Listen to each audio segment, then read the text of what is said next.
പലപ്പോഴും ചില കമ്പനികളുടെ വളർച്ചയും തകർച്ചയും ഒരു രാജ്യത്തിന്റെ സാമ്പത്തിക ചരിത്രത്തിന്റെ ഭാഗമായി മാറാറുണ്ട്. അത്തരത്തിൽ ഇന്ത്യയുടെ വ്യവസായ ചരിത്രത്തിൽ ഒരു സുവർണ അധ്യായം കുറിക്കുകയും പിന്നീട് ദുരന്തപൂർണമായ അന്ത്യം കാണുകയും ചെയ്ത ഒരു കമ്പനിയാണ് സിന്റെക്സ് ഇൻഡസ്ട്രീസ് ലിമിറ്റഡ്.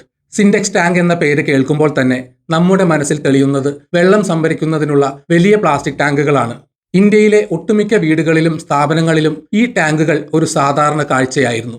ഒരു കാലത്ത് പ്ലാസ്റ്റിക് ടാങ്ക് വിപണിയിൽ ആധിപത്യം പുലർത്തുകയും പിന്നീട് തുണിത്തരങ്ങളുടെയും മറ്റ് നിർമ്മാണ വസ്തുക്കളുടെയും നിർമ്മാണത്തിൽ വലിയ മുന്നേറ്റം നടത്തുകയും ചെയ്ത ഈ കമ്പനി കാലക്രമേണ വൻ സാമ്പത്തിക പ്രതിസന്ധിയിൽ അകപ്പെട്ട് തകരുകയായിരുന്നു. ഒരു സാധാരണ തുണി വ്യവസായത്തിൽ നിന്ന് തുടങ്ങി ഇന്ത്യയിലെ ഏറ്റവും വലിയ പ്ലാസ്റ്റിക് ഉൽപ്പന്ന നിർമ്മാതാക്കളിൽ ഒരാളായി വളർന്ന സിന്റെക്സ് എന്തുകൊണ്ടാണ് പരാജയപ്പെട്ടത്? അതിന്റെ ചരിത്രവും തകർച്ചയുടെ കാരണങ്ങളും നമുക്ക് പരിശോധിക്കാം. സിന്റെക്സിന്റെ കഥ ആരംഭിക്കുന്നത് 1931 ഗുജറാത്തിലെ കലോലിൽ the Bharat Vijay mills limited എന്ന പേരിൽ ഒരു ടെക്സ്റ്റൈൽ കമ്പനി തുടങ്ങുന്നതോടെയാണ്. സ്വാതന്ത്ര്യത്തിന് മുമ്പുള്ള കാലഘട്ടത്തിൽ പ്രാദേശിക വ്യവസായങ്ങളെ പ്രോത്സാഹിപ്പിക്കുക എന്ന ലക്ഷ്യത്തോടെയാണ് ഈ സംരംഭം ആരംഭിച്ചത്. കമ്പനി പ്രധാനമായും തുണിത്തരങ്ങൾ, പ്രത്യേകിച്ച് കോൾഡുറായ് തുണികൾ നിർമ്മിച്ചു. വർഷങ്ങളോളം തുണി വ്യവസായത്തിൽ സജീവമായിരുന്ന ഭാരത് വിജയ് മിൽസ് സാവധാനം ഗുജറാത്തിലെ അറിയപ്പെടുന്ന ഒരു കമ്പനിയായി വളർന്നു. 1970കളിൽ കമ്പനി ഒരു പ്രധാന വഴിത്തിരിവിലേക്ക് നീങ്ങി. പരമ്പരാഗത തുണി വ്യവസായത്തിൽ മാത്രം ഒതുങ്ങാതെ പുതിയ മേഖലകളിലേക്ക് കടക്കാൻ മാനേജ്മെന്റ് തീരുമാനിച്ചു. 1975 ഭാരത് വിജയ് മിൽസ് പ്ലാസ്റ്റിക് നിർമ്മാണ മേഖലയിലേക്ക് പ്രവേശിച്ചു. സിൻഡർ പ്ലാസ്റ്റ് കണ്ടെയ്നർ ഡിവിഷൻ എന്ന പുതിയ വിഭാഗം സ്ഥാപിച്ചുകൊണ്ട് അവർ പ്ലാസ്റ്റിക് ഉൽപ്പന്നങ്ങൾ നിർമ്മിക്കാൻ തുടങ്ങി. ഈ പുതിയ സംരംഭത്തിന്റെ ഭാഗമായി കമ്പനി വികസിപ്പിച്ചെടുത്ത ഒരു ഉൽപ്പന്നമാണ് സിന്റെക്സ് എന്ന പേരിലുള്ള പ്ലാസ്റ്റിക് വാട്ടർ ടാങ്കുകൾ. അക്കാലത്ത് വെള്ളം സംഭരിക്കുന്നതിന് കോൺക്രീറ്റ് ടാങ്കുകളാണ് പ്രധാനമായും ഉപയോഗിച്ചിരുന്നത്. ഇവ നിർമ്മിക്കാൻ ഏറെ സമയമെടുക്കുകയും ചെലവേറിയതും എളുപ്പത്തിൽ കേടുപാടുകൾ സംഭവിക്കുന്നതുമായിരുന്നു. സിന്റെക്സിന്റെ ഭാരം കുറഞ്ഞതും എളുപ്പത്തിൽ കൊണ്ടുപോകാനും സ്ഥാപിക്കാനും സാധിക്കുന്നതുമായ പ്ലാസ്റ്റിക് ടാങ്കുകൾ വിപണിയിൽ ഒരു വിപ്ലവം സൃഷ്ടിച്ചു. സിന്റെക്സ് ടാങ്കുകൾ ജനങ്ങൾക്കിടയിൽ വളരെ വേഗത്തിൽ സ്വീകാര്യത നേടി. ടാങ്കുകളുടെ വിജയം കമ്പനിയുടെ പേര് മാറ്റുന്നതിന് കാരണമായി. 1995 the Bharat Vijay mills limited എന്ന പേര് സിന്റെക്സ് ഇൻഡസ്ട്രീസ് ലിമിറ്റഡ് എന്ന് പുനർനാമകരണം ചെയ്യപ്പെട്ടു. ഈ പേരുമാറ്റം പ്ലാസ്റ്റിക് ഉൽപ്പന്നങ്ങൾ കമ്പനിയുടെ വളർച്ചയിൽ എത്രത്തോളം നിർണായകമായിരുന്നു എന്ന് വ്യക്തമാക്കുന്നു. സിന്റെക്സ് ടാങ്കുകൾ വെറും ഒരു ഉൽപ്പന്നമല്ലാതെ ഭാരതീയരുടെ ദൈനംദിന ജീവിതത്തിന്റെ ഭാഗമായി മാറി. സിന്റെക്സ് എന്ന പേര് പ്ലാസ്റ്റിക് വാട്ടർ ടാങ്കിന്റെ പര്യായമായി മാറി. 2000ന്റെ തുടക്കത്തിൽ സിന്റെക്സ് ഇൻഡസ്ട്രീസ് വൻ വളർച്ച കൈവരിച്ചു. അവർ പ്ലാസ്റ്റിക് ഉൽപ്പന്നങ്ങൾ മാത്രം നിർമ്മിക്കുന്നതിൽ ഒതുങ്ങിയില്ല. വിവിധ തരം പ്ലാസ്റ്റിക് ഉൽപ്പന്നങ്ങൾ, പ്രീ ഫാബ്രിക്കേറ്റഡ് കെട്ടിടങ്ങൾ, ഓട്ടോമൊബൈൽ കോമ്പോണന്റ്സ്, വസ്ത്രനിർമ്മാണത്തിനുള്ള നാരുകൾ, കൂടാതെ കെട്ടിട നിർമ്മാണ സാമഗ്രികൾ തുടങ്ങിയ മേഖലകളിലേക്കും കമ്പനി പ്രവർത്തനം വ്യാപിപ്പിച്ചു. സിന്റെക്സ് പ്രീ ഫാബ്രിക്കേറ്റഡ് ഘടനകൾ ഉപയോഗിച്ച് സ്കൂൾ ക്ലാസ് മുറികൾ, ഓഫീസ് മുറികൾ, കിയോസ്കുകൾ എന്നിവ നിർമ്മിക്കാൻ തുടങ്ങി. വിദേശ വിപണികളിലും സിന്റെക്സ് സാന്നിധ്യം അറിയിച്ചു. 2007 അമേരിക്കയിലെ വസോക്കി കോമ്പോസിറ്റ്സ് ഇങ്ക്, ഫ്രാൻസിലെ നിഫ് പ്ലാസ്റ്റിക് എന്നിവയെ ഏറ്റെടുത്തുകൊണ്ട് സിന്റെക്സ് ആഗോളതലത്തിൽ തങ്ങളുടെ ബിസിനസ് വികസിപ്പിച്ചു. ഈ ഏറ്റെടുക്കലുകൾ കമ്പനിയെ കസ്റ്റം മോൾഡിംഗ്, ഓട്ടോമൊബൈൽ കോമ്പോണന്റ്സ് തുടങ്ങിയ മേഖലകളിൽ കൂടുതൽ ശക്തരാക്കി. ഒരു വശത്ത് പ്ലാസ്റ്റിക്കിൽ നിന്നും ലഭിക്കുന്ന വരുമാനം, മറുവശത്ത് തുണി വ്യവസായത്തിൽ നിന്നും ലഭിക്കുന്ന വരുമാനം, ഒപ്പം പുതിയ ബിസിനസ് മേഖലകൾ. ഇതെല്ലാം സിന്റെക്സിന്റെ സാമ്പത്തിക നിലയെ വളരെ ശക്തമാക്കി. ഈ കാലഘട്ടത്തിൽ കമ്പനി ലാഭത്തിൽ കുതിച്ചുയർന്നു. ഓഹരി വിപണിയിലും സിന്റെക്സ് ഒരു മികച്ച നിക്ഷേപമായി പരിഗണിക്കപ്പെട്ടു. 2017 കമ്പനി തങ്ങളുടെ തുണി വ്യവസായം സിന്റെക്സ് ഇൻഡസ്ട്രീസ് ലിമിറ്റഡ്, പ്ലാസ്റ്റിക് മറ്റ് നിർമ്മാണ ബിസിനസ്സുകൾ സിന്റെക്സ് പ്ലാസ്റ്റിക് ടെക്നോളജി ലിമിറ്റഡ് എന്നിങ്ങനെ 2 വ്യത്യസ്ത സ്ഥാപനങ്ങളായി വിഭജിച്ചു. ഈ വിഭജനം ഷെയർ ഹോൾഡർമാർക്ക് കൂടുതൽ മൂല്യം നൽകുമെന്നായിരുന്നു കമ്പനിയുടെ പ്രതീക്ഷ. സിന്റെക്സിന്റെ ഈ കുതിച്ചുചാട്ടം അധികകാലം നീണ്ടുനിന്നില്ല. 2017 വിഭജനത്തിന് ശേഷം കാര്യങ്ങൾ മാറിമറിയാൻ തുടങ്ങി. തുണി വ്യവസായം പ്രധാനമായും അസംസ്കൃത വസ്തുക്കളുടെ വിലയിലെ വർധനവ് മൂലം വലിയ പ്രതിസന്ധിയിലായി.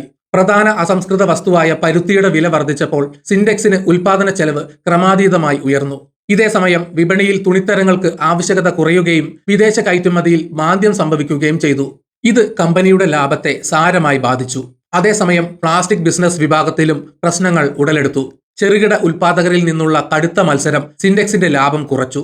വാട്ടർ ടാങ്ക് പോലുള്ള ഉൽപ്പന്നങ്ങൾ വിൽക്കുന്ന ബിസിനസ് ടു കൺസ്യൂമർ വിഭാഗത്തിൽ പോലും വരുമാനം കുറഞ്ഞു തുടങ്ങി.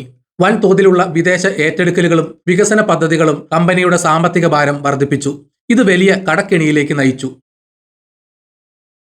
വരുമാനം കുറയുകയും ചെലവുകൾ കൂടുകയും ചെയ്തതോടെ സിന്റെക്സ് ഇൻഡസ്ട്രീസിന്റെ സാമ്പത്തിക നില അതിവേഗം മോശമായി. ബാങ്കുകളിൽ നിന്നും മറ്റ് ധനകാര്യ സ്ഥാപനങ്ങളിൽ നിന്നും എടുത്ത വൻ തുകയിലുള്ള വായ്പകൾ തിരിച്ചടയ്ക്കാൻ കമ്പനിക്ക് സാധിക്കാതെ വന്നു. 2019 ജൂണിൽ സിൻഡെക്സ് ഇൻഡസ്ട്രീസ് ലിമിറ്റഡ് 86 കോടി രൂപയുടെ കടം തിരിച്ചടയ്ക്കുന്നതിൽ വീഴ്ച വരുത്തി. ഇത് കമ്പനിയുടെ സാമ്പത്തിക പ്രതിസന്ധി മറനീക്കി പുറത്തു വരാൻ കാരണമായി. ഈ വീഴ്ചയ്ക്ക് പിന്നാലെ റേറ്റിംഗ് ഏജൻസികളായ care ratings, brickwork ratings കമ്പനിയുടെ റേറ്റിംഗ് താഴ്ത്തി. ഇത് കമ്പനിയുടെ വിശ്വാസ്യതയ്ക്ക് വലിയ തിരിച്ചടിയായി. സിൻഡെക്സ് ഇൻഡസ്ട്രീസിന്റെ സാമ്പത്തിക തകർച്ച ഒരു ദിവസം സംഭവിച്ചതല്ല. തുടർച്ചയായ മാനേജ്മെന്റ് പിഴവുകളും വിപണിയിലെ മാറ്റങ്ങളെ ഉൾക്കൊള്ളാൻ സാധിക്കാതെ പോയതുമാണ് പ്രധാന കാരണങ്ങൾ. അമിതമായ വികസന മോഹങ്ങൾ, പ്രത്യേകിച്ച് വിദേശത്തുള്ള കമ്പനികളെ വൻ തുക നൽകി ഏറ്റെടുത്തത് കമ്പനിയുടെ സാമ്പത്തിക ഭാരം കൂട്ടുന്നതിന് കാരണമായി.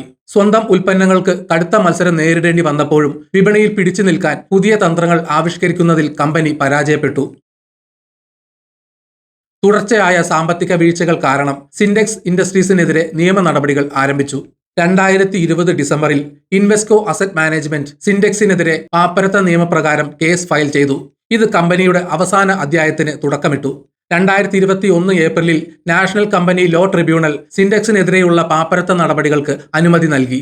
ഇതോടെ സിൻഡെക്സ് ഇൻഡസ്ട്രീസിന്റെ ഓഹരികൾ ഓഹരി വിപണിയിൽ നിന്ന് നീക്കം ചെയ്യാനുള്ള നടപടികൾ തുടങ്ങി. പുതിയ ഉടമസ്ഥരെ കണ്ടെത്തുന്നതിനായി കമ്പനി ലേലത്തിന് വെച്ചു. 2022 തുടക്കത്തിൽ പ്രമുഖ കമ്പനികളായ reliance industries, Welspun group, GHCL തുടങ്ങിയവർ ലേലത്തിൽ പങ്കെടുത്തു. സിൻഡെക്സ് ഇൻഡസ്ട്രീസ് ലിമിറ്റഡിന്റെ പാപ്പരത്ത നടപടികൾക്കൊടുവിൽ 2022 മാർച്ചിൽ റിലയൻസ് ഇൻഡസ്ട്രീസ് ലിമിറ്റഡും അസറ്റ് കെയർ ആൻഡ് റീകൺസ്ട്രക്ഷൻ എന്റർപ്രൈസും ചേർന്നുള്ള കൺസോർഷ്യം സിൻഡെക്സ് ഇൻഡസ്ട്രീസിനെ ഏറ്റെടുക്കുന്നതിനുള്ള ലേലത്തിൽ വിജയിച്ചു. 3651 കോടി രൂപയുടെ ലേലത്തുകയ്ക്കാണ് റിലയൻസ് സിൻഡെക്സിനെ ഏറ്റെടുത്തത്. ഈ ഏറ്റെടുക്കൽ 2023 ഫെബ്രുവരിയിൽ നാഷണൽ കമ്പനി ലോ ട്രിബ്യൂണൽ അംഗീകരിച്ചു. അതേസമയം സിൻഡെക്സ് പ്ലാസ്റ്റിക് ടെക്നോളജി ലിമിറ്റഡിനെ വെൽസ്പൺ ഗ്രൂപ്പ് ഏറ്റെടുത്തു. ഈ ഏറ്റെടുക്കലോടെ സിൻഡെക്സ് എന്ന കമ്പനി ഔദ്യോഗികമായി അതിന്റെ പൂർണ്ണ രൂപത്തിൽ അവസാനിച്ചു. നിലവിലുള്ള ഓഹരികൾ റദ്ദാക്കുകയും കമ്പനി ഓഹരി വിപണിയിൽ നിന്ന് ഡീലിസ്റ്റ് ചെയ്യപ്പെടുകയും ചെയ്തു. സിൻഡെക്സിൽ പണം നിക്ഷേപിച്ച ലക്ഷക്കണക്കിന് ഓഹരി ഉടമകൾക്ക് അവരുടെ നിക്ഷേപം പൂർണ്ണമായും നഷ്ടമായി. സിൻഡെക്സ് ഇൻഡസ്ട്രീസിന്റെ തകർച്ച പലർക്കും ഒരു പാഠമാണ്. ഒരു കാലത്ത് ഏറ്റവും മികച്ച ഒരു ബിസിനസ് മോഡലായി കണക്കാക്കപ്പെട്ടിരുന്ന സിൻഡെക്സ് എന്തുകൊണ്ട് പരാജയപ്പെട്ടു? വികസനത്തിനും വിദേശ ഏറ്റെടുക്കലുകൾക്കും വേണ്ടി സിൻഡെക്സ് വൻ തുക കടം വാങ്ങി. എന്നാൽ ഈ പദ്ധതികൾക്കൊന്നും പ്രതീക്ഷിച്ച ലാഭം നേടാൻ സാധിച്ചില്ല. ഇത് കമ്പനിയുടെ സാമ്പത്തിക ഭാരം വൻതോതിൽ വർദ്ധിപ്പിച്ചു. പ്ലാസ്റ്റിക്, തുണി വ്യവസായങ്ങളിൽ വന്ന മാറ്റങ്ങൾ തിരിച്ചറിഞ്ഞ് അതിനനുസരിച്ച് പ്രവർത്തിക്കുന്നതിൽ കമ്പനി പരാജയപ്പെട്ടു. ചെറുകിട ഉൽപാദകരിൽ നിന്നുള്ള മത്സരം വൻ കമ്പനികൾക്ക് ഒരു ഭീഷണിയാണെന്ന് സിൻഡെക്സ് മനസ്സിലാക്കിയില്ല. ബിസിനസ് വിഭജനം ഉൾപ്പെടെയുള്ള മാനേജ്മെന്റിന്റെ പല തീരുമാനങ്ങളും കമ്പനിയുടെ സാമ്പത്തിക പ്രതിസന്ധിക്ക് ആക്കം കൂട്ടി. വരുമാനം കുറഞ്ഞിട്ടും ചെലവ് നിയന്ത്രിക്കുന്നതിൽ കമ്പനി പരാജയപ്പെട്ടു. സാമ്പത്തിക അച്ചടക്കമില്ലായ്മ, വായ്പകൾ തിരിച്ചടയ്ക്കുന്നതിൽ വരുത്തിയ വീഴ്ചകൾ കമ്പനിയുടെ സാമ്പത്തിക നിലയെക്കുറിച്ചുള്ള സംശയങ്ങൾ വർദ്ധിപ്പിച്ചു. സിൻഡെക്സ് ഇൻഡസ്ട്രീസ് ലിമിറ്റഡിന്റെ കഥ എങ്ങനെ ഒരു കമ്പനി മികച്ച ഉൽപ്പന്നങ്ങൾ നിർമ്മിച്ചിട്ടും മോശം സാമ്പത്തിക മാനേജ്മെന്റും വിപണിയിലെ മാറ്റങ്ങളോട് പ്രതികരിക്കാനുള്ള കഴിവില്ലായ്മയും കാരണം തകരാമെന്ന് വ്യക്തമാക്കുന്നു. ഒരു കാലത്ത് ഇന്ത്യയുടെ വ്യവസായ മേഖലയിൽ അഭിമാനമായിരുന്ന സിൻഡെക്സ് ഇന്ന് ഒരു വൻകിട കമ്പനിയുടെ തകർച്ചയുടെ ഓർമ്മപ്പെടുത്തൽ മാത്രമാണ്. ഈ വീഡിയോ ഇവിടെ വെച്ച് നിർത്തുന്നു. നിങ്ങൾക്ക് വീഡിയോ ഇഷ്ടപ്പെട്ടെങ്കിൽ ലൈക്ക് ചെയ്യുക. ചാനൽ സബ്സ്ക്രൈബ് ചെയ്തിട്ടില്ലെങ്കിൽ മറക്കാതെ സബ്സ്ക്രൈബ് ചെയ്യണം. നിങ്ങളുടെ വിലയേറിയ അഭിപ്രായങ്ങൾ കമന്റിൽ രേഖപ്പെടുത്തണം. നോട്ടിഫിക്കേഷൻ ബെൽ ബട്ടൺ അമർത്താൻ മറക്കരുത്. മറ്റൊരു വീഡിയോയുമായി വീണ്ടും കാണാം. ജയ് ഹിന്ദ്.